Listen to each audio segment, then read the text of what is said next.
एक civil war के बीच में 2500 साल पहले एक चाइनीज मिलिट्री कमांडर और फिलोसोफर निकल के आया।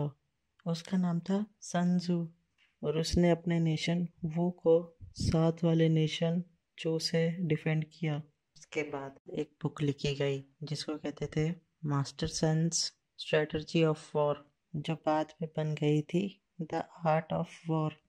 आर्ट ऑफ वॉर सबसे इन्फ्लुएंशियल बुक है वॉर स्ट्रेटजीज पर, जिसमें 13 चैप्टर्स हैं और हर चैप्टर एक वॉर के एस्पेक्ट को एक्सप्लेन करता है।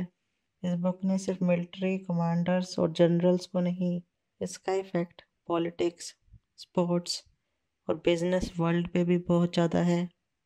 संजू की फिलोसफीज बहुत परफेक्ट है। अगर तुम इन्हें सही से समझोगे और अप्लाई करोगे तो तुम भी पक्का जीतोगे। Avoid what is strong and strike at what is weak. Sanju इस चीज़ में बहुत बिलीव करते हैं कि वॉर में फालतू बैटल्स में पार्टिसिपेट ना करना बहुत बेटर है। Supreme excellence consist in breaking the enemy's resistance without fighting. और इस चीज़ को इम्प्लीमेंट बहुत अच्छे से अपने एनिमी के बारे में सब जान के किया जाता है। अगर तुम्हारा एनिमी एरोगेंट है तो वीक प्रिटेंड करो, वो तुम्हें अंडर एस्टिमेट करेगा। और जब वो रिलैक्स कर रहा होगा तब तुम अटैक करो। अगर उसकी टीम बहुत अच्छे से जुड़ी हुई है तो उन्हें अलग कर दो। तो संजू सिर्फ यही कह रहा है, अगर तुम अपने ओपोनेंट की वीकनेसेस को जानते हो तो तुम उन्हें अच्छे से एक्सप्लॉइट कर सकते हो। If you know the enemy and know yourself, you need not to fear the result of 1000 battles. 1960s में वियतनाम और यूएसए के बीच में वॉर हुई थी। वियतनामी सोल्जर्स ने यूएसए के सोल्जर्स से सीधा बैटल लेने के बजाय बहुत अलग तरह के टैक्टिक्स यूज़ करे, जो बहुत इफ़ेक्टिव थे बहुत बड़ी यूएसए मिलिट्री के against. It's more important to outthink your enemy than outfight him. Vietnamese soldiers बहुत कम थे और उनकी फायर पावर भी बहुत कम थी, पर उनको अपने लैंड की नॉलेज बहुत अच्छे से थी और उन्होंने बहुत अच्छे टैक्टिक्स यूज़ किए, जिससे उन्होंने बहुत सारे एनिमी सोल्जर्स मारे और उनके सोल्जर्स कम मरे, क्योंकि उनको अपनी लैंड की बहुत अच्छे से नॉलेज थी।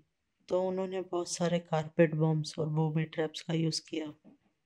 हालांकि वियतनामी सोल्जर्स बहुत कम थे अमेरिकन फोर्सेस के अगेंस्ट, पर उन्होंने तब भी अमेरिकन को हरा दिया, क्योंकि उन्होंने संजो की फिलोसफीज को बहुत सही से यूज़ किया। All warfare is based on deception. Hence, when we are able to attack, we must seem unable. When using our forces, we must appear inactive. When we are near, we must make the enemy believe we are far away. When far away, we must make him believe we are near. और इस philosophy को हम world war 2 में देख सकते थे। British army ने Hitler को पागल बनाने के लिए बहुत सारे गलत मैसेजेस भेजे रेडियो के थ्रू कि ब्रिटिश आर्मी अटैक करने वाली है। और जो जासूस जर्मन्स के साथ मिले हुए थे उन्होंने भी उन्हें गलत इन्फॉर्मेशन दी कि अटैक होने वाला है, जिसकी वजह से जर्मन आर्मी गलत लोकेशन पर जाके तैनात हो गई थी और जो इम्पोर्टेंट बैटल्स थी वो कहीं और चल रही थी। और ये संजू की टेक्निक बहुत अच्छी है, जिसकी वजह से एनिमीज डिवाइड हो जाते हैं और तुम एंड में वॉर जीत जाते हो।